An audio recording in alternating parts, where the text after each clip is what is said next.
frutto di un percorso che è partito 4 mesi fa, sin dal mio insediamento al Museo regionale Terrasini, e vuole fare il punto su quella che è la realtà del carretto in Sicilia. È intendimento della direzione museale dare la possibilità di realizzare una rete in Sicilia non solo dei musei, dei carretti, ma delle botteghe del Carradore, delle botteghe artigiane e di tutto questo mondo che a vario titolo ruota attorno, collezionisti, pittori, scultori, fabbri, perché ancora oggi il carretto viene realizzato così come nella Sicilia orientale. Abbiamo ancora botteghe del Carradore ad Aci Sant'Antonio, a San Pietro Clarenza, abbiamo realtà museali di Trecastagni, la collezione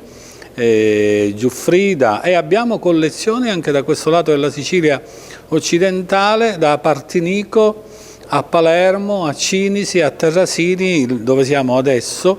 al Museo Dumal, dove vi è una delle più importanti collezioni del carretto siciliano, un patrimonio di una ricchezza